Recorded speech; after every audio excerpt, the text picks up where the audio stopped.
आप जैसे अपना काम कर रहे हैं, लैपटॉप पे काम कर रहे हैं, एडिटिंग कर रहे हैं, पढ़ रहे हैं, वो उस टाइम पे पानी आ रहा है और आपको बार बार साफ़ करना पड़ा, वो अब नॉर्मल है। तो उस टाइम में फर्स्ट थिंग आपको करना चाहिए कि आप एक बार अपने रेगुलर आई डॉक्टर को कंसल्ट करो कि क्या कोई बीमारी है या वैसे ही है ये। और ईचिंग अगर हो रही हो, ईचिंग साथ में है तो वो इंडिकेट कर रहा है कि या तो एक कोई एलर्जी है या आपका जो पोल्यूशन है आँख का, उसमें एनवायरनमेंट की वजह से आपकी ईचिंग हो रही है, तो वो भी एक बार चेक कराना चाहिए। ईचिंग नॉर्मल नहीं है बिल्कुल। थोड़ी थोड़ी मैंने भी सीखी है, चला चला सलाह गया डॉक्टर साहब। हाँ। तो ऐसी चीज़ें जब आपके पास आती हैं तो ना आप, वरना वो ऐसे बोलेंगे कि जी धुआं से उठा है आँख में। हाँ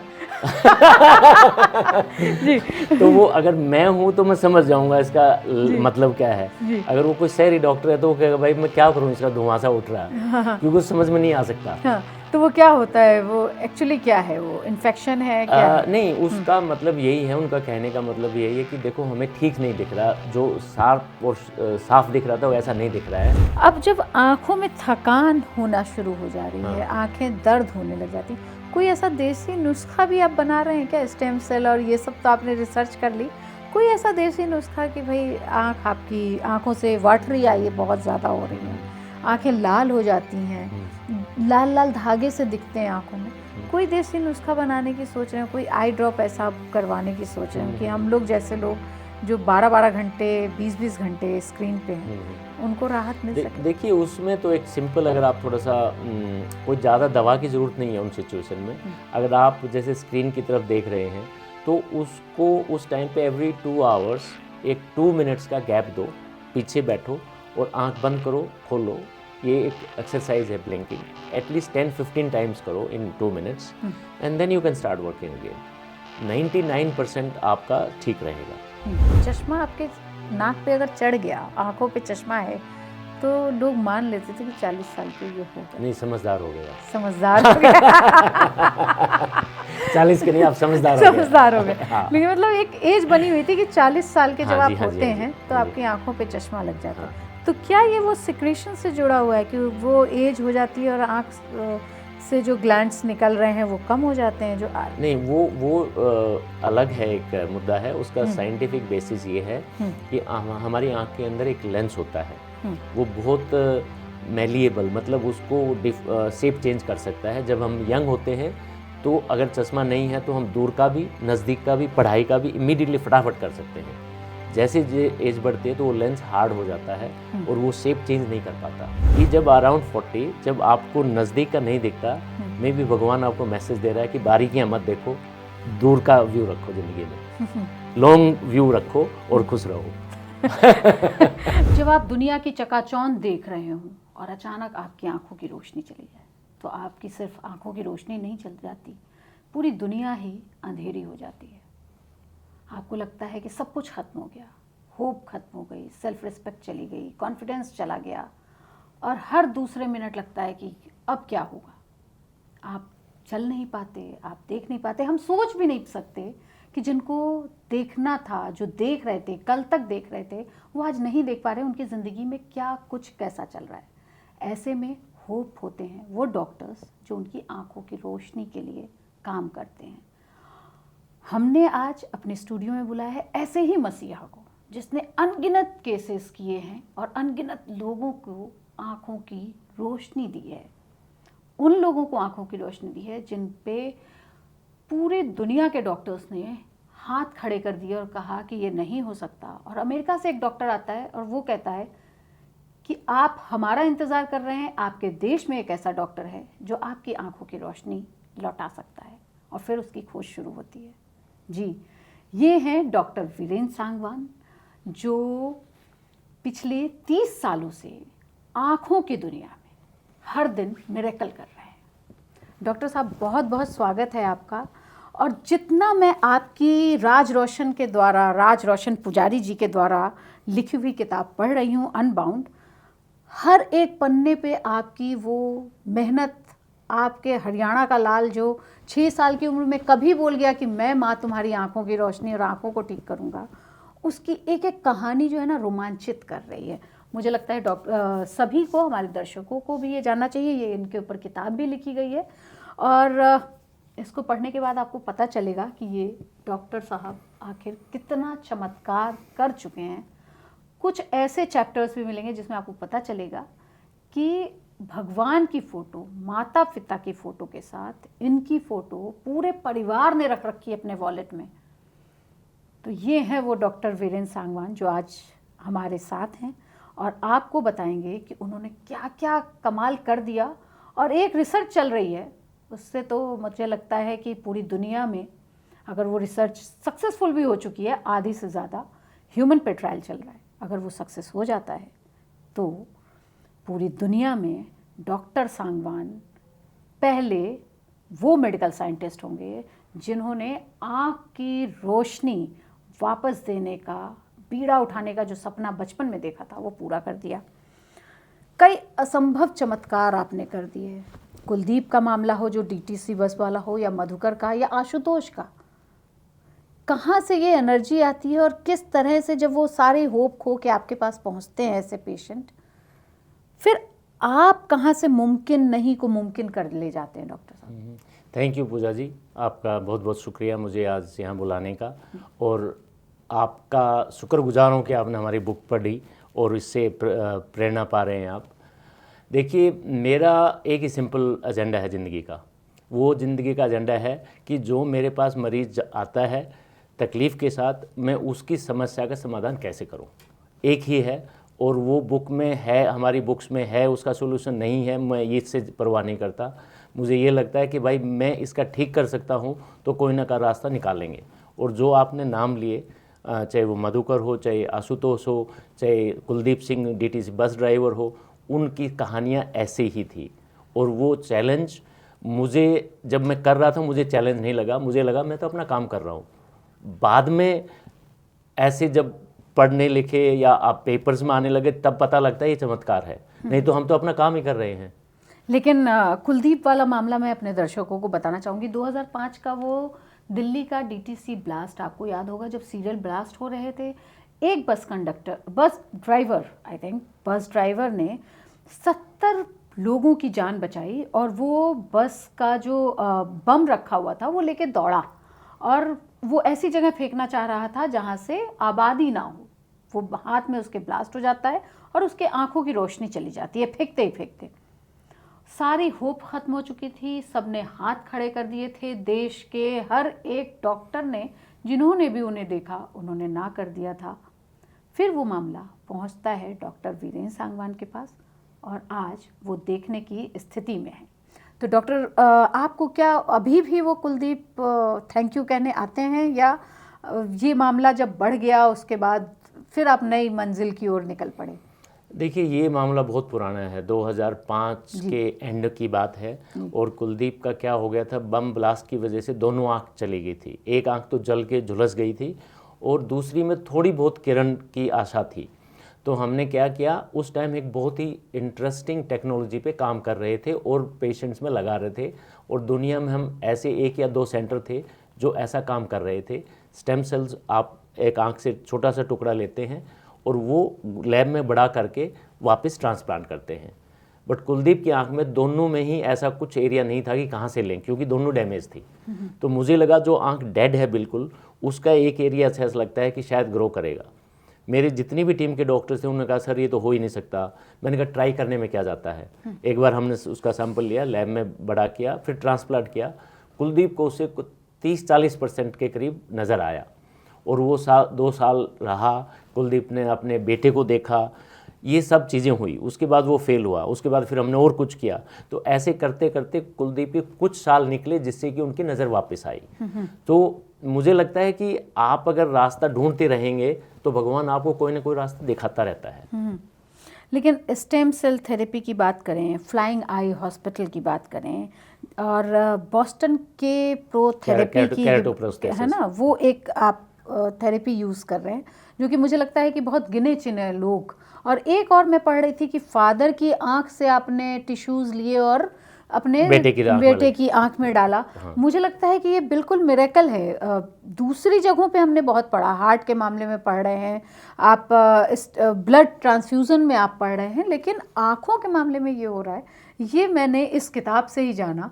और इस तरह से आँखों पे भी इतनी सारी चीज़ें हो रही हैं, जबकि हम लोग बहुत ही इस पॉल्यूशन वाले समय में आँखों को मल देते हैं, आँखों के उतनी केयर नहीं करते जितनी हमें करनी चाहिए। तो जब ये कुलदीप आपके पास पहुंचे थे तो वो किस कंडीशन में थे? और एक और मामला मुझे याद आ रहा है मधुकर का, जो गुजरात से थे और जिनकी आंखें तेजाब से जल गई थी। वो क्या मामला था, वो हमारे दर्शकों को बताएं, क्योंकि जिनके पास अभी होप नहीं है, जो आपको अभी तक जो नहीं पहुंच पा रहे हैं आप तक, वो समझ पाएंगे आपके बारे में। बताता हूँ। देखिए, कुलदीप की तो मैंने बताया आपको। मधुकर जो है वो गुजरात से आते हैं, महाराष्ट्र और गुजरात बॉर्डर से आते हैं, और वो एक बेचारे बहुत छोटा सा बिजनेस कर रहे थे, जो ये लेडीज़ की ड्रेस होती है, चुन्नी होती है, उसको रंगने का काम तेजाब से करते हैं। तो उसकी छोटी फैक्ट्री, उसमें उसका एक्सीडेंट हुआ और दोनों आंखें जल गई। वो बात है उनकी 98-99। और उसी टाइम मैं अमेरिका से वापस आया था पढ़ के, हार्वर्ड मेडिकल स्कूल से पढ़ के रिसर्च करके वापस आया था। और उस टाइम पे जब मैंने उसको देखा मधुकर को, तो उम्मीद ज़्यादा नहीं लगी। एक आंख थी जिसमें मैंने उनकी माता और पिता से दोनों से टिश्यू लिया, स्टेम सेल लिया, और ये वहीं से सीखा हमने कि देखो किडनी ट्रांसप्लांट हो सकता है लाइफ रिलेटेड से, लीवर हो सकता है, तो आँख क्यों नहीं हो सकती है। तो हमने वो लिया और उनको दवाइयाँ दी, और उससे वो ऑपरेशंस कामयाब हुए, कुछ साल चले। तो ऐसे ऐसे करते करते मधुकर का ज़िंदगी ठीक चलने लग गया, बच्चे बड़े हो गए। और एक आँख जो मैंने 98 में डिक्लेयर किया था कि भाई इसमें कुछ नहीं हो सकता है, जब हमारी उनकी जो लेफ़्ट आई थी वो ख़राब हो गई completely after 15 years despite all surgeries. तो मधुकर ने मुझे कहा, और ये मैं बहुत सीखता हूँ पेशेंट्स, अपने पेशेंट से। मधुकर ने कहा कि सर आप इस आँख में कुछ करो अब। मैंने कहा मधुकर इसमें तो कुछ हो ही नहीं सकता, रिस्क है। कहते सर रिस्क क्या होता है? मैंने कहा रिस्क का मतलब ये है कि हम ऑपरेशन करें और वो फेल हो जाए और आपकी आँख बिल्कुल ख़त्म हो। कहते सर आँख तो ख़त्म ही है ना, मेरे को तो दिखता ही नहीं है।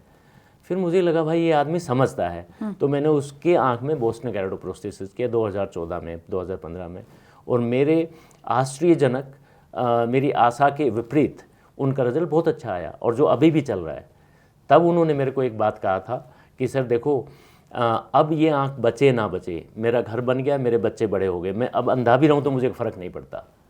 तो मुझे ऐसे लगता है कि आप अगर अपने पेशेंट्स के साथ जुड़ते हैं, वो भी आपको बहुत हिम्मत भी देते हैं और आपको सिखाते भी हैं। तीसरा, हम कैसे समाज में रह रहे हैं, हम कैसी सोसाइटी, और हमारी सोसाइटी में क्या चल रहा है।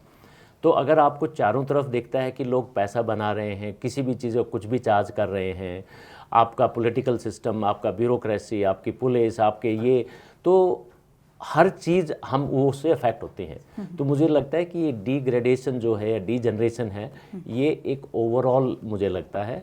और उसमें कुछ डॉक्टर्स हैं या कुछ हॉस्पिटल्स हो सकते हैं कि वो अपना कमर्शियल गेन ज़्यादा देखते हैं और कनेक्शन कम देखते हैं।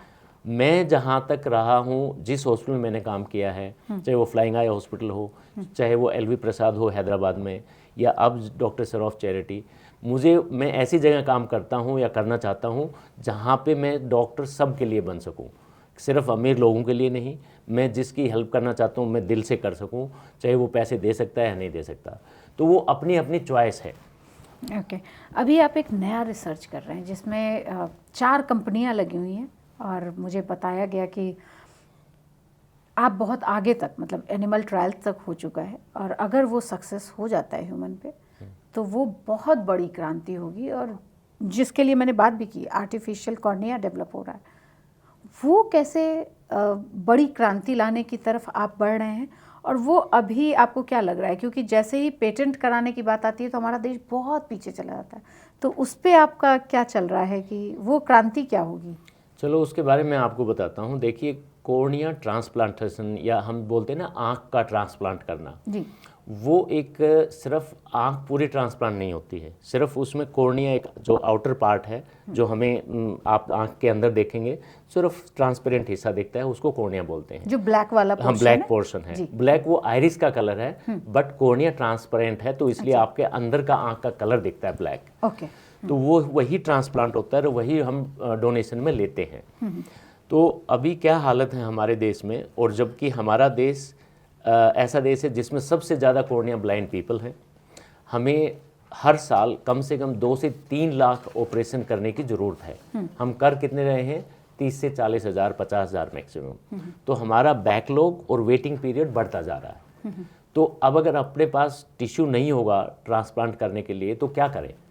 तो हमने सोचा कुछ साल पहले कि आर्टिफिशियल बायो इंजीनियर्ड कॉर्निया बनाओ लैब में और उसको ट्रांसप्लांट करेंगे तो हमें डोनर्स के लिए वेट करने की ज़रूरत नहीं है। तो ये बायो इंजीनियर्ड कॉर्निया जो आपने बताया, हम उस पर काफ़ी सालों से काम कर रहे हैं।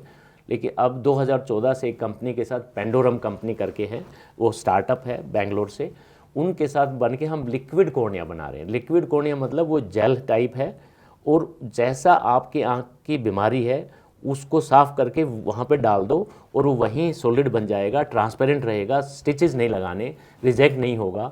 तो ये सारे उसके एडवांटेजेस हैं और ये हम काफ़ी एडवांस स्टेज पे हैं। और आपको मैं बताऊं और आपके श्रोताओं को बताऊं कि वो पेटेंट भी अपने ही हैं और इंडिया की कंपनी है, इंडिया में ही पेटेंट है और वो प्रोडक्ट आ गया और सक्सेसफुल हो गया तो एक बहुत बड़ी चेंज दुनिया में ला सकता है।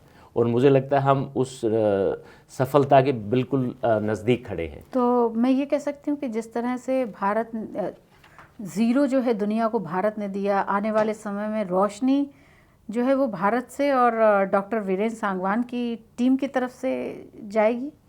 मुझे लगता है कि मैं एक बड़ी टीम का हिस्सा हूँ और पूरी कंट्री की तरफ से एक पार्टिसिपेंट हूँ।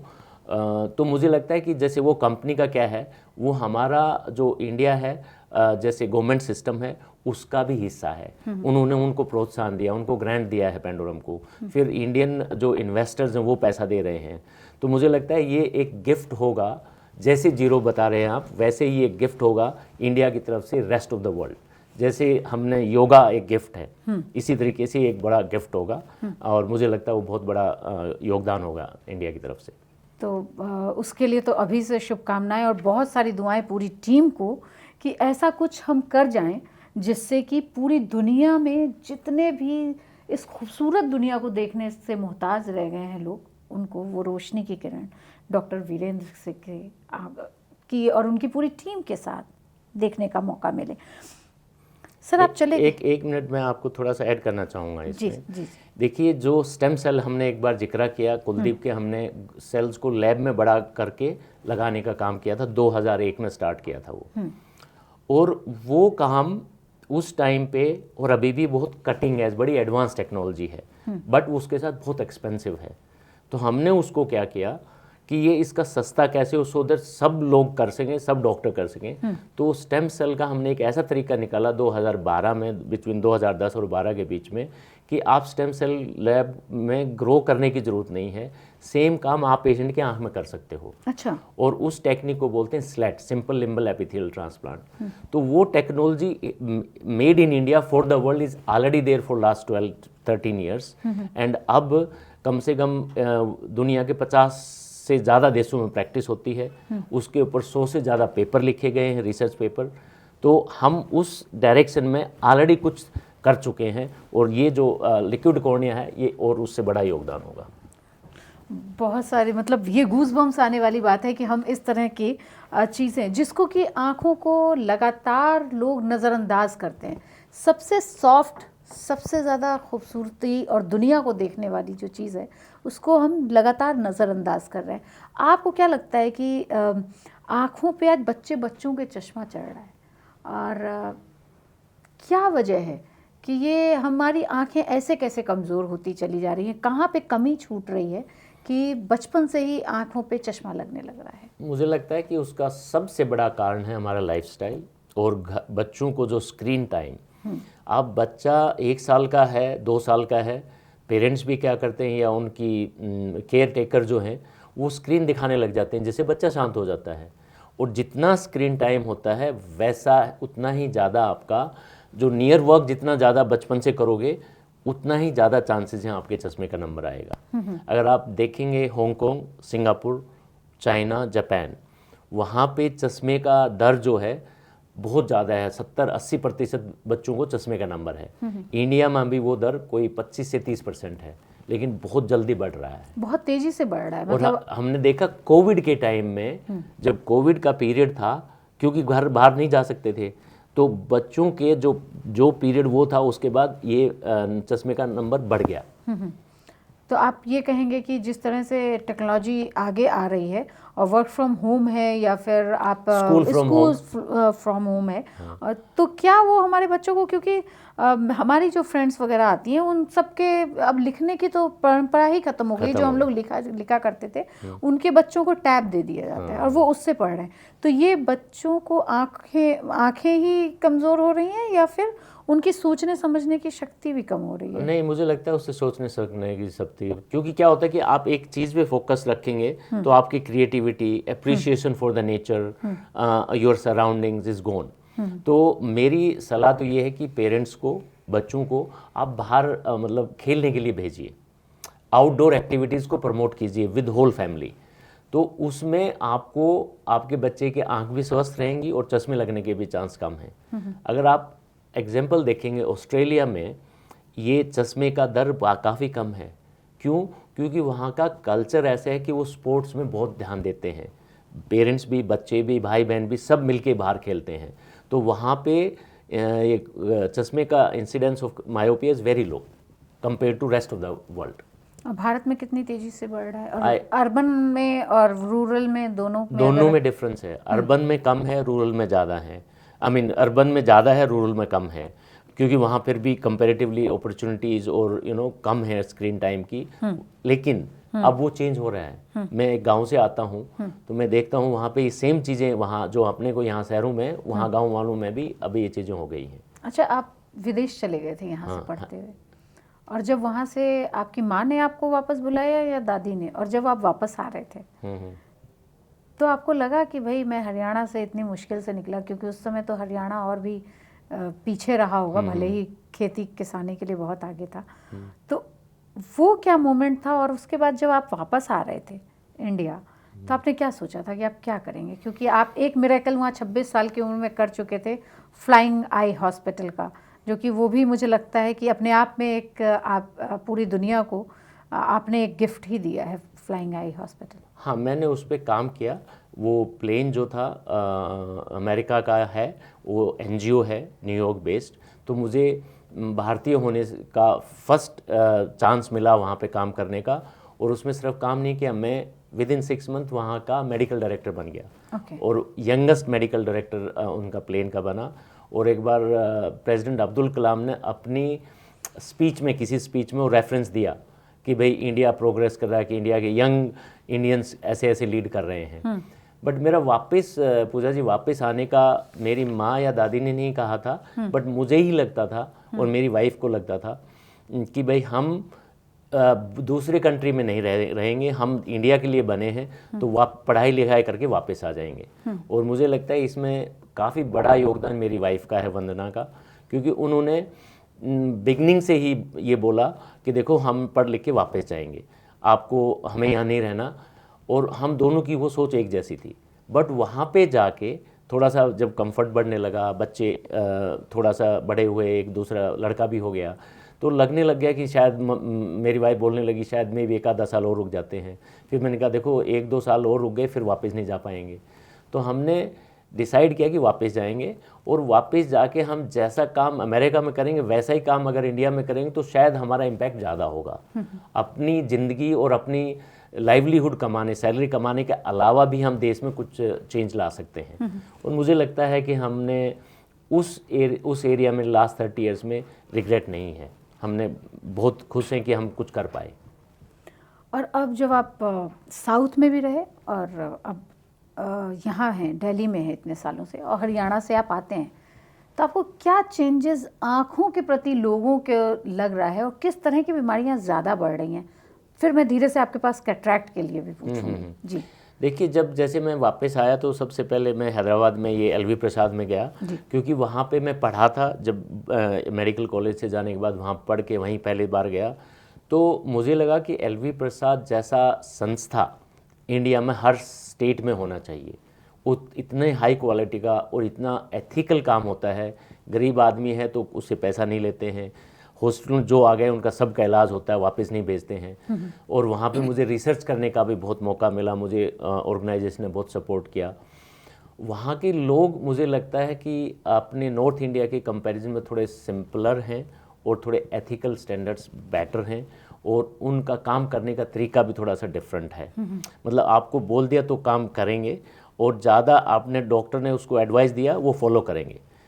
थोड़ा नॉर्थ में मुझे ऐसे लगता है थोड़ा सा हम अग्रेसिव हैं, आर्ग्यूमेंटेटिव ज़्यादा हैं और डिमांडिंग ज़्यादा हैं। लेकिन आजकल आंखें जो हैं वो गुस्ताखियां कर रही हैं क्या? हाँ हाँ, बिल्कुल करती है ना, गुस्ताखियाँ हमेशा से करती रही है। आंखें गुस्ताखियाँ हमेशा से करती रही है। जिस तरह से ये जो स्क्रीन हम लोग ज़्यादा देख रहे हैं, हम सभी देख रहे हैं, आप भी अब देखने बिल्कुल लग गए बिल्कुल होंगे। बिल्कुल।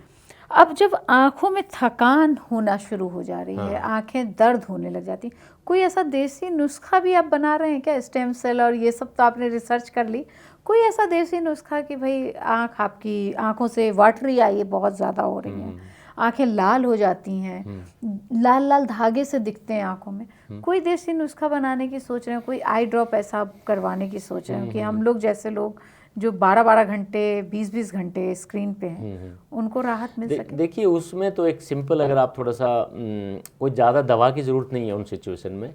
अगर आप जैसे स्क्रीन की तरफ देख रहे हैं तो उसको उस टाइम पे एवरी 2 आवर्स एक 2 मिनट्स का गैप दो, पीछे बैठो और आंख बंद करो, खोलो। ये एक एक्सरसाइज है ब्लिंकिंग, एटलीस्ट 10-15 टाइम्स करो in 2 minutes and then you can start working again. 99% आपका ठीक रहेगा। बट जैसे हमारी एज बढ़ती है ना, उस टाइम पे हमारे शरीर के, आंखों के नहीं, पूरे शरीर के सिक्रेशंस कम होते हैं, चाहे मुंह का है, चाहे आंख का है, स्टमक का है। तो वो सिक्रेशंस कम होते हैं, तब आपको एक्सटर्नल हेल्प की ज़रूरत है। उस टाइम पे कुछ लुब्रिकेटिंग ड्रॉप्स या एसिड डालने की ज़रूरत है। अच्छा, एक सवाल और भी है कि चलिए आजकल तो बच्चों को लग रहा है, लेकिन एक समय था कि 40 आप मतलब चश्मा आपके नाक पे अगर चढ़ गया, आंखों पे चश्मा है, तो लोग मान लेते थे कि 40 साल के ये हो गए। नहीं, समझदार हो गए आप। समझदार हो गए। 40 के नहीं, आप समझदार हो गए। समझदार हो गए। हाँ। लेकिन मतलब एक एज बनी हुई थी कि 40 साल के जब हाँ आप जी, हाँ जी, होते हाँ जी, हैं तो हाँ जी। आपकी आंखों पे चश्मा लग जाता है। हाँ, हाँ। तो क्या ये वो सिक्रेशन से जुड़ा हुआ है कि वो एज हो जाती है और आंख से जो ग्लैंड्स निकल रहे हैं वो कम हो जाते हैं? जो नहीं, वो अलग है, एक मुद्दा है उसका। साइंटिफिक बेसिस ये है कि हमारी आंख के अंदर एक लेंस होता है, वो बहुत मैलिएबल, मतलब उसको शेप चेंज कर सकता है। जब हम यंग होते हैं तो अगर चश्मा नहीं है तो हम दूर का भी, नज़दीक का भी, पढ़ाई का भी इमीडिएटली फटाफट कर सकते हैं। जैसे एज बढ़ती है तो वो लेंस हार्ड हो जाता है और वो शेप चेंज नहीं कर पाता। और तो एकदम दूर देख रहे हैं फिर नज़दीक देखते हैं, आपको दिखता नहीं, आपको हाथ ऐसे करके देखना है। तो उसको हेल्प करने के लिए चश्मे का नंबर लगाते हैं, उसको बोलते हैं प्रेसबायोपिया। तो वो नंबर तो आज भी है, अब उसका भी बहुत बड़ा अच्छा कोई सोल्यूशन नहीं है, और वो चश्मे की ज़रूरत तो सबको पड़ती है। तो ये मतलब ये मान लें कि भाई आपकी एक एज होगी, उसके बाद आपको चश्मा लगेगा ही लगेगा।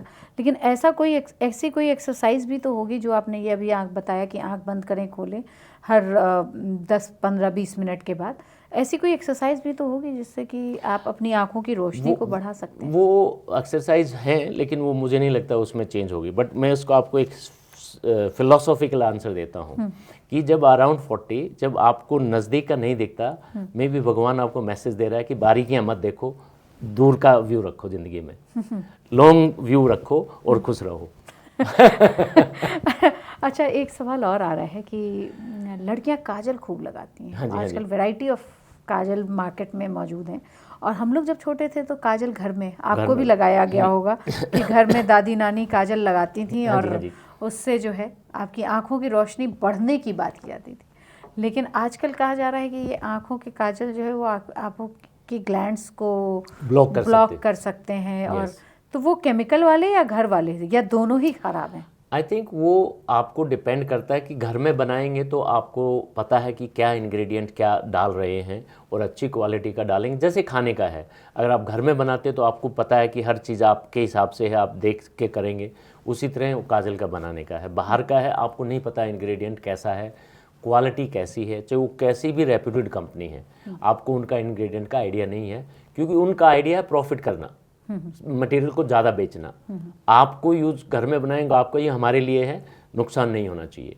बट कोई भी लगाते हैं तो ये नेचर है कि वो सेल्स, हमारी आँख की जो सेल्स होती हैं वो पिकअप करते हैं और ग्लैंड्स में ब्लॉक करने का चांस रहता है, चाहे वो घर के बने हो, चाहे घर के हो चाहे बाहर के हो। तो उसका बेस्ट तरीका क्या है कि आप यूज़ कीजिए, मैं मना नहीं कर रहा हूँ, मेकअप भी यूज़ कीजिए, लेकिन end of the day before you go to sleep very carefully उसको क्लीन कीजिए। आप अच्छे तरीके से साफ़ कीजिए आँख को, और उसके बाद अपना कोई लुब्रिकेटिंग ड्रॉप्स डालो, एंड उसके बाद आपका ठीक रहेगा। इन दिनों आँखों को खूबसूरत बनाने के लिए लेंसेज के बहुत use, contact lenses, coloured contact lenses, हाँ, वो कितना घातक है लोगों के लिए। गर्ल्स बहुत तेज़ी से यूज़ कर रही हैं, और पिछले दिनों एक दो केसेस भी ऐसे आए जिसमें सेलिब्रिटीज़ की आंखों को दिखना कम हो गया और उनका ऑपरेशन करना पड़ा। तो ये कितना कॉर्निया को डैमेज कर रहा है, या आने वाले समय में, देखिए ये मार्केटिंग वाले क्वेश्चंस हैं, लेकिन मुझे लगता है दर्शकों को जानना बहुत ज़रूरी है। उसके बारे में एजुकेशन होना बहुत ज़रूरी है, बहुत ज़रूरी है। देखिए मैं आपको एक एग्जांपल बताता हूँ, और ये जो कॉन्टैक्ट लेंस वाला है, ये कलर्ड कॉन्टैक्ट लेंस वाला मेरे बहुत क्लोज है, क्योंकि मैं ऐसे ऐसे पेशेंट्स, ऐसे ऐसी यंग गर्ल्स से डील कर चुका हूँ जिनकी ज़िंदगी एकदम उल्टा पुल्टा हो गई।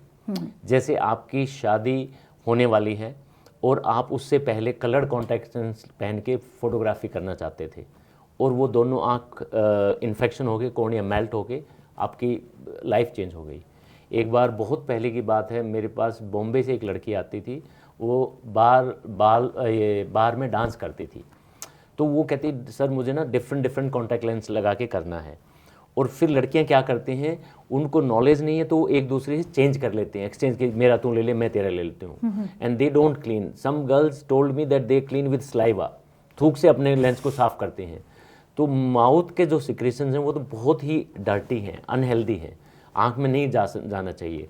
तो उसके दोनों कॉर्निया ख़राब हो गए, मुझे उसके दोनों कॉर्निया चेंज करने पड़े, उनको बहुत स्ट्रॉन्ग दवाइयाँ खानी पड़ी। तो मुझे लगता है कि ये एक बहुत ही डेंजरस और बिल्कुल भी सेफ तरीका नहीं है। अगर आप यूज़ भी करती हैं तो आपको पूरी रिस्पॉन्सिबिलिटी के साथ करना, और वो लेंस दूसरे के साथ नहीं शेयर करना।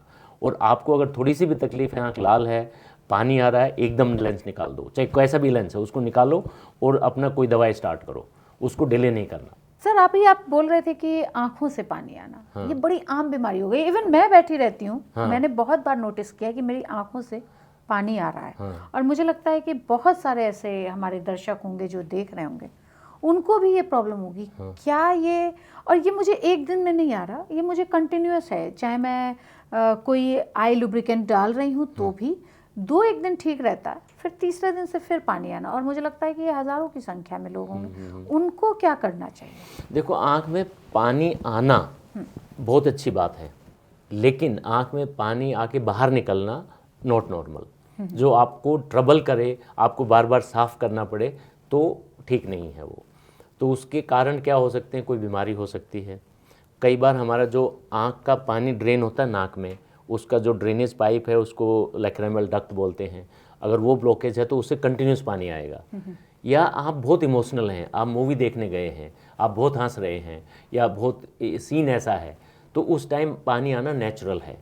आप बाहर एनवायरनमेंट अच्छा नहीं है, धुंध है या धूप है या पोल्यूशन है, पानी आना नॉर्मल है। So those are protective mechanisms. अगर आप जैसे अपना काम कर रहे हैं, लैपटॉप पे काम कर रहे हैं, एडिटिंग कर रहे हैं, पढ़ रहे हैं, वो उस टाइम पे पानी आ रहा है और आपको बार बार साफ़ करना पड़ा, वो अब नॉर्मल है। तो उस टाइम में फर्स्ट थिंग आपको करना चाहिए कि आप एक बार अपने रेगुलर आई डॉक्टर को कंसल्ट करो कि क्या कोई बीमारी है या वैसे ही है ये। और ईचिंग अगर हो रही हो, ईचिंग साथ में है तो वो इंडिकेट कर रहा है कि या तो एक कोई एलर्जी है, या आपका जो पोल्यूशन है आँख का, उसमें इन्वायरमेंट की वजह से आपकी ईचिंग हो रही है, तो वो भी एक बार चेक कराना चाहिए। ईचिंग नॉर्मल नहीं है बिल्कुल भी। ओकेजनल ठीक है कि भाई आप जैसे किसी रास्ते से गुजर रहे हैं और वहाँ धुआं और पोल्यूशन ज़्यादा था तो आँख इरिटेट हो गई, या कई बार जैसे मच्छर भगाने की वो होती है ना स्प्रे, उससे आ गया, तो वो माला है भी एक्सपोजर हुआ, हो गया, आँख में साबुन का पानी गया, इरिटेट हुआ, लाल भी होगा, पानी भी आएगा, तो वो नॉर्मल है। But outside all these things अगर कुछ है और परसिस्टेंट है तो आपको डॉक्टर को दिखाना चाहिए। और अचानक आँखों में धुंधला सा आ जाता है। बहुत लोग कहते हैं ब्लर दिखने लग गया, और आपको आके कहते होंगे कि जाला जाला सा लगे से डॉक्टर जाला साहब, जाला सा आ गया, है ना। आप तो हरियाणा से आते हैं, तो मुझे लगा कि अब आ जाऊं मैं, थोड़ा सा थोड़ी मैंने भी सीखी है, जाला जाला सा लगे डॉक्टर साहब। तो ऐसी चीजें जब आपके पास आती हैं तो ना वरना वो ऐसे बोलेंगे कि जी धुआं से उठा है आंख में। हाँ। जी। तो वो अगर मैं हूं तो मैं समझ जाऊंगा इसका मतलब क्या है। अगर वो कोई शहरी डॉक्टर है तो वो कहेगा भाई मैं क्या करूं, इसका धुआं सा उठ रहा है, क्योंकि समझ में नहीं आ सकता। हाँ, तो वो क्या होता है, वो एक्चुअली क्या है, वो इन्फेक्शन है क्या है? नहीं, उसका मतलब यही है, उनका कहने का मतलब यही है कि देखो हमें ठीक नहीं दिख रहा, जो साफ और साफ दिख रहा था वैसा नहीं दिख रहा है, बीच बीच में जैसे कई बार ड्राइनेस की वजह से आ जाता है, या आप इमोशनल होके और डर गए हैं एकदम से तो आपको हो सकता है। एक होता है ब्लैकआउट्स, मतलब आपकी उम्र 50-60 की है और आपको सडनली ब्लैकआउट हुआ। ब्लैकआउट मतलब एकदम से काला दिखा और विद इन फ्यू सेकेंड्स फिर ठीक हो गया। So that can mean some cardiac problem है, कि उसकी वजह से ब्लड सप्लाई में कुछ इशू आया है या उसकी कहीं रुकावट आई है, तो वो चीज़ें हो सकती हैं। अगर हमेशा धुंधला दिख रहा है और चश्मे से भी ठीक नहीं होता, चश्मा साफ़ करने से भी नहीं होता, तो आपको दिखाना, डॉक्टर को दिखाना चाहिए। कैटरेक्ट वगैरह हो सकता है। एक है ना, हम आईने को साफ़ करते रहे लेकिन हम अपनी खिड़की को साफ़ करते रहे लेकिन धूल हमारे चश्मे पे जमी हुई थी। मतलब शेर व शायरी भी अब शुरू हो गई है। और मैंने सुना कि आप रागिनी के भी बड़े आपको रागिनी भी बहुत पसंद है, और जाट मेहर सिंह को आप काफ़ी बचपन में। अच्छा, अब तो मुझे ज़्यादा याद नहीं है, बट बचपन में मैं बहुत बड़ा फ़ैन था उनका, क्योंकि वो बहुत ही क्या बोलते हैं, जोशीली और एनर्जी वाले, क्या बोलते हैं उसको, पैट्रियोटिक रागनी गाता वो खुद था। भी फौजी थे। हाँ हाँ हाँ, तो आप भी, मुझे लगता है कि वो जिस तरह से आप विदेश से वापस आए इंडिया कि भाई मैं कुछ यहाँ करूँगा, और स्टेम सेल थेरेपी, और जिस तरह से आप लिक्विड कॉर्निया पे काम कर रहे हैं, तो आप भी कम पैट्रियोटिक नहीं हैं। आप अब किसके फ़ैन हैं? अब तो देखिए, मैं ज़्यादातर या तो खिलाड़ियों का हूँ, स्पेशली जो देश के लिए बड़े बड़े मेडल्स लाते हैं, ज़्यादातर उन लोगों का हूँ मैं।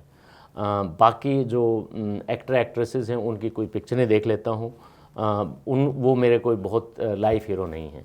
मोस्टली जो स्पोर्ट्स, स्पेशली जो पैरा ओलंपियंस हैं, जो लोग ज़िंदगी में, जैसे एक लड़की है अभी वहाँ से आती हो, वो नीचे से पैरालाइज है, और वो पैरा ओलंपिक्स में अभी पेरिस में थी और उसकी आंख में कुछ प्रॉब्लम थी, मैं उसको ठीक कर रहा था। तो उसको मैं ये जोश दिला रहा था कि भाई ये आंख में संभाल लूँ, तू जाके मेडल लेके आ इंडिया के लिए। तो अभी भी आती है, उसको कॉर्निया भी ट्रांसप्लांट कर दिया, फिर कैटरेक्ट करना पड़ा।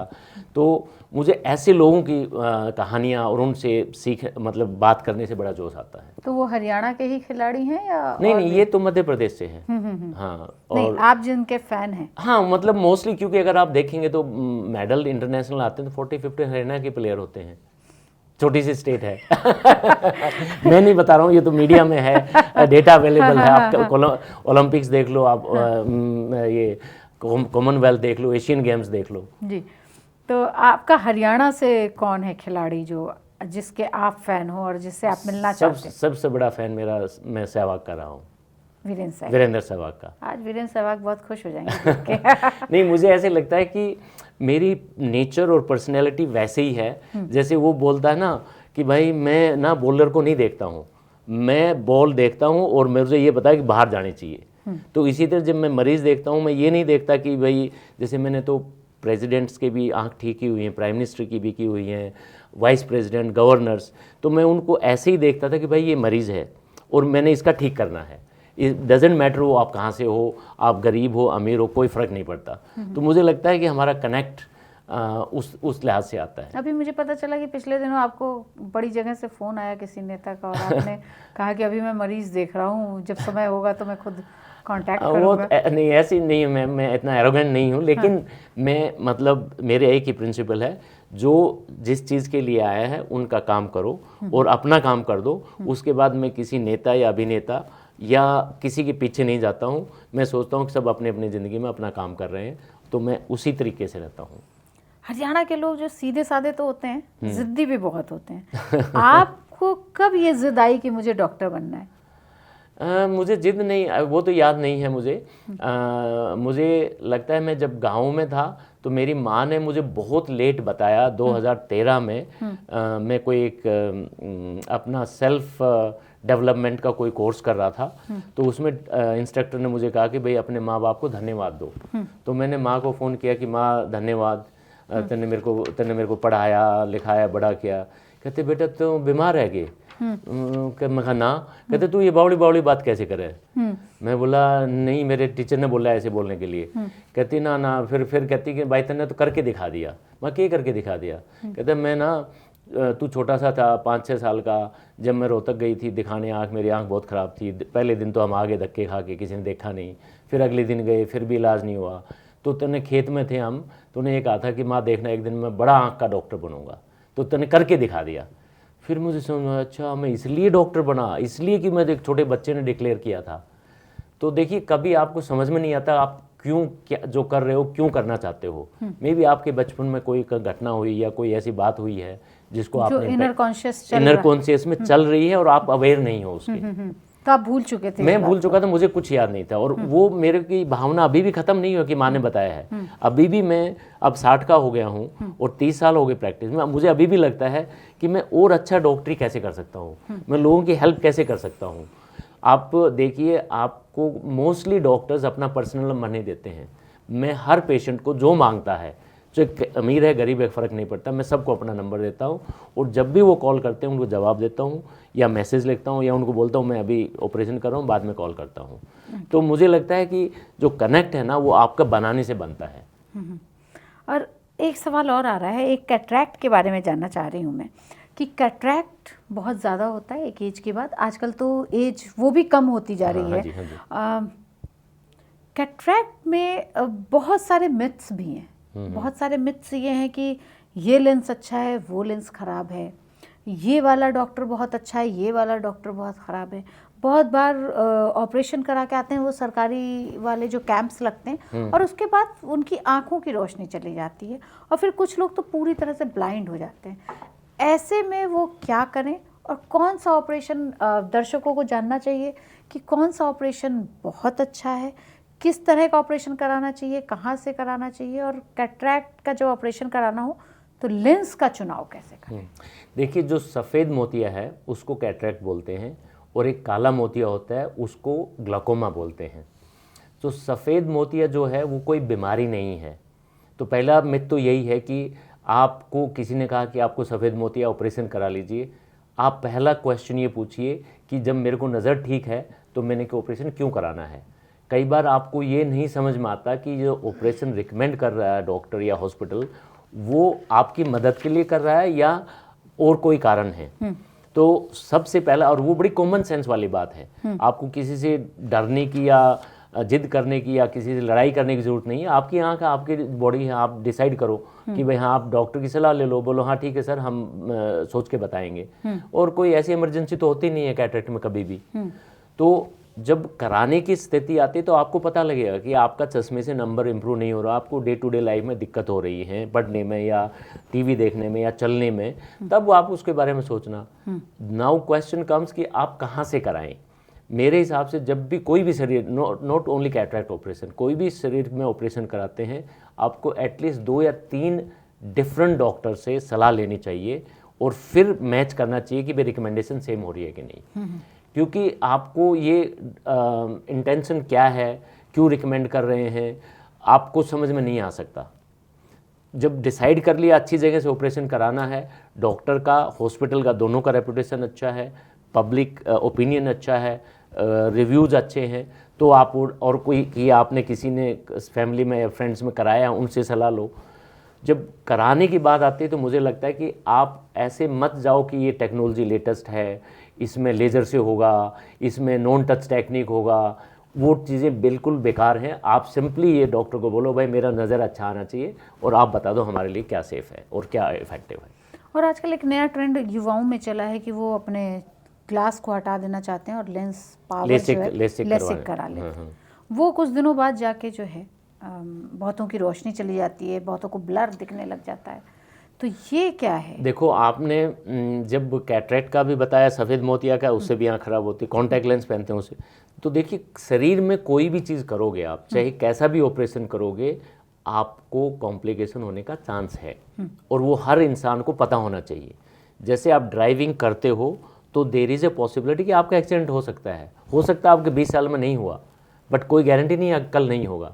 तो इसी तरीके से जब ऑपरेशन करते हैं तो कोई भी complication, infection, haemorrhage, uncontrolled event हो सकता है। ऐसे ही इन ऑपरेशंस में होता है, ऐसे ही लेसिक ऑपरेशन होता है। सो लेसिक या चश्मे हटवाने का ऑपरेशन तभी करना चाहिए जब आपको लगता है कि ये बहुत ज़रूरी है और मेरी सेल्फ रिस्पेक्ट, सेल्फ इमेज जो है पुअर है। जैसे मुझे अगर आप कहें, इवन मैं 26 साल का था, मुझे आप कन्विंस नहीं करते कि मुझे ऑपरेशन करा लेना, क्योंकि मुझे अपने आप को चश्मों में कोई दिक्कत नहीं है, मैं I feel very comfortable, very good about it. तो अगर आपने कराना है तो ऐसी जगह से कराओ कि वो आपकी सेफ्टी, लॉन्ग टर्म सेफ्टी, 5 साल की नहीं, 10, 15, 20 साल तक वो असेस करें कि वे आपके लिए, आपकी आँख के लिए सेफ़ है कि नहीं, और उसकी टेक्निक है, तरीका है। तो इसीलिए कोई भी सर्जरी कराने के लिए सबसे अच्छा तरीका है कि आप डॉक्टर, हॉस्पिटल, उनका रेपुटेशन, ट्रैक रिकॉर्ड देख के ही कराना चाहिए। ओके। और 2 चीज़ें और मेरे सामने आई। एक, आजकल आँखों में ऑटो इम्यून एक कोई डिजीज़ हो रही है, और एक कॉर्निया में होल हो रहा है, और ऐसे लोगों को क्या करना चाहिए? 2 अलग अलग सवाल हैं, लेकिन एक ही साथ में पूछ रही हूँ क्योंकि इशारे आ रहे हैं उधर से। हाँ, देखिए जो ऑटो इम्यून का मतलब क्या होता है, ऑटो इम्यून हमारे को देखेंगे तो एक आर्थराइटिस वाली बीमारी ऑटो इम्यून है, एक्जिमा ऑटो इम्यून है, अस्थमा ऑटो इम्यून है। ऑटो इम्यूनिटी का मतलब होता है कि जो सेल्स आपको प्रोटेक्ट करती हैं वही सेल्स आपके उस टिश्यू या ऑर्गन के अगेंस्ट हो जाती हैं। इट इज़ लाइक आपके नॉर्मल सिटीजन हैं जो आपके आस पड़ोस में रहते थे, वो बंदूक उठा लेते हैं और हमें ही अटैक, टेररिज्म का रूप ले लेते हैं। तो इसी तरीके का है। और ऑटो इम्यूनिटी में कोई भी ऑर्गन अफेक्ट हो सकता है। आई की काफ़ी कंडीशन है ऑटो इम्यूनिटी की, उसमें अल्सर भी हो सकता है, होल भी हो सकता है। तो उसके लिए स्पेशलाइज्ड डॉक्टर होते हैं, स्पेशलाइज्ड आई डॉक्टर होते हैं जो उन बीमारियों से डील करते हैं, और आपको ऐसा डॉक्टर ढूंढना चाहिए, उससे इलाज कराना चाहिए। ऑटो इम्यून, और क्या वो दिखना उसके बाद पॉसिबल है, इलाज हो सकता है, और वो स्टेज पे डिपेंड करता है कि किस स्टेज पे आप आए हो। ओके। अचानक ही देखते देखते एक हमारे साथी हैं, उनके साथ हुआ ये कि अचानक ही देखते देखते वो क्विंट हो गए, स्क्विंट हो गई आई, आँख टेढ़ी हो गई। हाँ, आँख टेढ़ी हो गई, और उसके बाद उनको हेडेक हो रहा है, वो बाहर नहीं निकल पा रहे हैं, और ये सेल्फ कॉन्फिडेंस को भी कम कर रहा है, और समझ नहीं आ रहा कि ये इलाज कैसे होगा। उनके आँखों पे एक चश्मा दिया गया जो कवर्ड हो गया है, वो क्या इलाज संभव है? और हाँ, ऐसे बहुत सारे देखिए वो क्या होता है ना कि हम जब सब ठीक चल रहा है तो हम अपने आप को ज़्यादा सीरियस नहीं लेते हैं, हमें देखते हैं बस ये तो है, सही है। बट अगर आप बारीकी से देखेंगे ना, भगवान ने इतनी अच्छी ह्यूमन बॉडी को बनाया है, हर पार्ट बैलेंस किया है। तो ये जो स्क्विंट वाला है वो बच्चों में भी होता है, अडल्ट्स में भी होता है, सडनली भी हो सकता है। जो पेशेंट डायबिटिक हैं या जो लेडीज़ हैं जिनको ऑटो इम्यून डिजीज़ होती हैं, उनमें ऑटो इम्यूनिटी की वजह से क्या होता है कि नर्व इफेक्ट हो गई और आँख एकदम टेढ़ी हो गई, या डायबिटिक हैं उसमें आँख टेढ़ी हो गई। तो वो टाइम के साथ, ट्रीटमेंट के साथ इम्प्रूव हो जाते हैं, ठीक हो पाते हैं, ठीक हो पाते हैं। Okay. बच्चों में अगर ऐसे है तो वो कारण अलग होते हैं, उनके मसल इम्बैलेंस की वजह से हो सकता है, एक मसल में ज़्यादा पावर है या रिस्ट्रिक्शन है उनकी वजह से हो सकता है। तो उन हर एक का स्पेशलाइज्ड डॉक्टर होता है, स्क्विंट के लिए अलग डॉक्टर होता है, तो उसको दिखाना चाहिए। न्यूरो ऑप्थेल्मोलॉजिस्ट है, उसको ये मसल और नर्व वीक होने की वजह से होता है, उनको दिखाना चाहिए। कॉर्निया में होल कैसे हो जाता है? एक ये कॉर्निया में होल तो देखो मार लगने से हो जाता है, अगर जैसे आजकल स्पोर्ट्स इंजरी आती हैं उसमें, या लड़ाई झगड़े में, या फिर आपने इन्फेक्शन आ गया, आप फार्मर हैं, खेत में काम कर रहे हैं, कुछ लगा, भैंस का पूंछ लगा या फसल काटते हुए कुछ लग गया और उससे इन्फेक्शन आ गया फंगल, और आप सोचते हैं लाल है कहाँ जाऊँगा, सोचते रहे, 2-4 दिन में बहुत जल्दी बढ़ सकता है और आँख में छेद हो सकता है। लेकिन मैंने सुना कि हेमरेज से भी हो जाता है, हेमरेज अगर आपको हो गया हो। हाँ, वो डिपेंड करता है, अगर आँख के अंदर हेमरेज हुआ है तो पॉसिबिलिटी है, और वो आँख के फ्रंट पार्ट में हेमरेज है तो पॉसिबिलिटी ज़्यादा हो जाती है। ओके। डॉक्टर साहब, आँख के डॉक्टर कैसे सपने देखते हैं?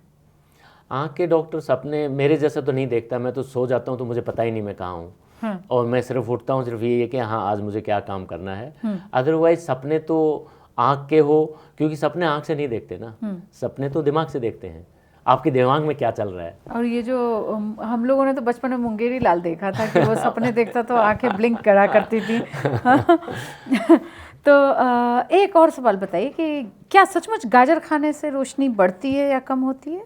नहीं, गाजर खाने से क्या होता है कि हमारे आँखों में जो सेल्स होती हैं अंदर जो देखने वाले, उसको रोड्स एंड कोन्स बोलते हैं, तो उनको रेटिनोइक एसिड एक केमिकल होता है और विटामिन ए होता है बेसिकली। तो वो गाजर में विटामिन ए की क्वांटिटी बहुत होती है, तो वो खाने से आपको उसकी क्वांटिटी अच्छी मिल जाती है, तो आपकी आँख थोड़ी ज़्यादा तंदुरुस्त रहती हैं।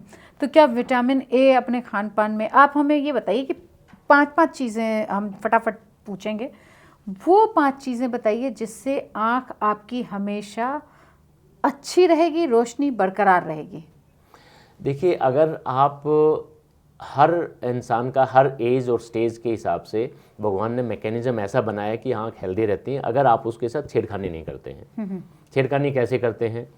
अगर आप बहुत ज़्यादा मेकअप लगा रहे हैं और फिर केयरफुल नहीं है निकालने के लिए, या आप कॉन्टैक्ट लेंस यूज़ कर रहे हैं, पहन के सो गए, so caring for your eyes at every stage and not tempering the normal mechanism, that is one वे।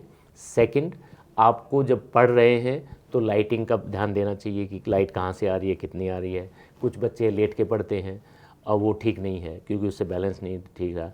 कुछ ऐसा स्क्रीन ऊपर नीचे कर लेते हैं या उसकी लाइटिंग ठीक से नहीं रखते हैं, तो वो आप आँखों को डैमेज करेंगे। दूसरा, खाने पीने की तरफ आपका बैलेंस डाइट होनी चाहिए। तीसरा, थोड़ा नेचर का एक्सपोजर। अगर आप छोटे बच्चे हैं, आपके छोटे बच्चे हैं घर में, तो उनको आप बाहर ले जाइए, बाग में, जंगल में, मतलब नेचर के साथ एक्सपोज कीजिए, so that they can see variety of things. उससे आंखों को स्टिमुलेशन मिलता है। ओके, 5 ऐसी चीज़ें बताइए जिसको खाने से आँख हमेशा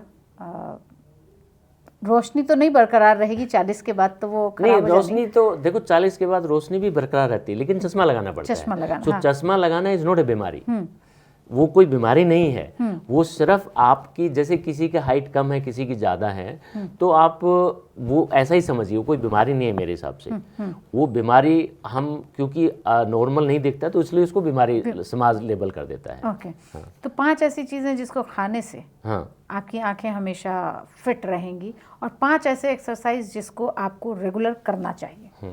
देखिए, 5 तो मैं काउंट कराऊँ नहीं, लेकिन देखो, एक तो रेगुलर आपको विटामिन ए का सोर्स जो किया होगा, दूध, दही, सम अमाउंट ऑफ देसी घी, ग्रीन वेजिटेबल, गाजर, ये एलिमेंट आपकी डाइट में, फ्रूट, अगर ये एलिमेंट है तो आपका आई हेल्थ अच्छा रहेगा।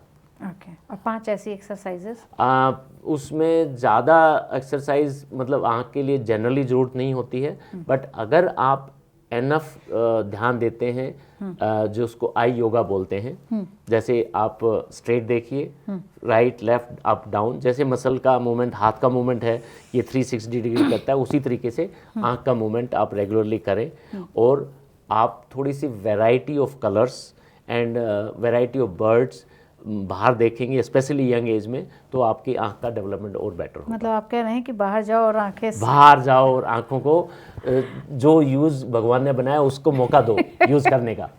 जी, और एआई आजकल बहुत ज़्यादा इन है, आर्टिफिशियल इंटेलिजेंस, वो आँखों के लिए और आँखों के डॉक्टरों के लिए कितना हेल्पफुल है? और क्या ऐसी जो बातें चल रही हैं कि जब एआई आ जाएगा तो बहुत बड़ी क्रांति आ जाएगी, डॉक्टर रिप्लेस हो जाएंगे, क्या ऐसे चांसेस आपको लग रहे हैं? मेरा टेक देखो एआई पे यही है कि एआई आपका और हमारा कोई जॉब रिप्लेस नहीं करेगी, वो जॉब्स को रीडिफाइन करेगी, और मुझे लगता है डॉक्टरों के लिए तो बहुत ज़्यादा हेल्पफुल रहेगी। क्यों, कैसे हेल्पफुल रहेगी कि देखिए, आप जैसे मान लीजिए ये बुक है, हमने सामने बुक रखी हुई है, अगर मैं पढ़ लूँगा तो पढ़ के मैं कितने दिन याद रखूँगा हर डिटेल्स को, कितने दिन रह सकता है? इस तरीके की मैंने 20 बुक पढ़ी हैं, एमबीबीएस में 50 बुक पढ़ी हैं, फिर मैंने एमएस में और भी ज़्यादा पढ़ी हैं, तो मैं हमेशा याद नहीं रख सकता ना हर डिटेल को। बट एआई क्या है, कंप्यूटिंग पावर, आप कोई भी रेयर चीज़ देख रहे हो, आपके सामने कोई पेशेंट आया जो आपने पहले नहीं देखा, बट आप एआई को डिस्क्राइब कर दोगे तो इमीडिएटली बताएगा ये पॉसिबिलिटी हो सकती है। और फिर क्योंकि आप इंसान है, मशीन नहीं है, तो आप उसको वैलिडेट करके आप बड़ा क्विक डिसीजन और करेक्ट ट्रीटमेंट निकाल सकते हैं। तो मुझे नहीं लगता मुझे वो कभी रिप्लेस कर सकते हैं, बट मुझे हेल्प मिल सकती है और बेटर सर्विस देने की और बेटर क्वालिटी ऑफ केयर देने की। तो मतलब कोई खतरा नहीं मुझे है। नहीं लगता है खतरा है। चलते चलते एक और सवाल, आप अपनी आँखों को तंदुरुस्त रखने के लिए, मैंने सुना कि खेत और खेती करने के लिए अभी भी जाते हैं और आप अभी भी अपने रूट से जुड़े हुए हैं, तो गांव के और युवाओं को क्या संदेश देना चाहेंगे? देखिए, मैं तो तंदुरुस्त रखने से ज़्यादा ज़रूरी ये समझता हूँ कि अपने रूट से जुड़े रहने से। देखिए, आप देखेंगे ना, आप एक सिंपली प्लांट को देखिए, प्लांट क्या रहता है, रूटेड रहता है। रूटेड जब तक रहता है तो उसकी एनर्जी आती रहती है। तो इसी तरीके से हमारी एनर्जी, इंसान की एनर्जी, सबसे हमारी रूट क्या है, पेरेंट्स, ग्रैंड पेरेंट्स और हमारे एंसेस्टर्स। आप देखिए अपने कल्चर में हम कितने रूटेड हैं।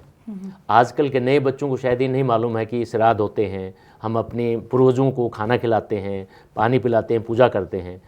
इसी तरीके से आपका खेत है, ज़मीन है, ये हमारी जननी है। तो आप उसके साथ जुड़ेंगे तो आपको एनर्जी मिलती रहेगी। तो मैं तो जब भी अभी भी गांव जाता हूँ तो ज़रूर खेत में एक चक्कर लगा के आता हूँ। अब देखिए फसल कौन सी उग रही है, साथ में कौन काम कर रहा है, कुएं से पानी वानी कैसे चल रहा है। तो मेरे को ये एक जिज्ञासा और क्यूरियोसिटी रहती है, तो मैं तो ज़रूर उनसे जुड़ा रहने की कोशिश करता हूँ। तो अपने रूट से जुड़े रहें और आँखों को तंदुरुस्त बनाने के लिए, आँखों की रोशनी को बरकरार रखने के लिए डॉक्टर साहब ने जो भी सलाह दी है वो मानते रहें। और जिन्होंने ये प्रोग्राम नहीं देखा उनको वो प्रोग्राम देखने के लिए बाध्य करें, क्योंकि आपको पता चलेगा कि आँखों को लेके कितनी सारी नई टेक्नोलॉजी आ चुकी है और हम क्रांति कर रहे हैं। और आपकी आँखों से जुड़े हुए कोई सवाल हो तो ज़रूर कमेंट बॉक्स में लिखें। डॉक्टर साहब का बहुत बहुत शुक्रिया। और मुझे लगता है कि अगर सवाल आएंगे दर्शकों के तो आपको जवाब देने फिर से एक बार आना पड़ेगा हमारे स्टूडियो में। Absolutely, my pleasure and thank you very much. देखते रहिए India.com।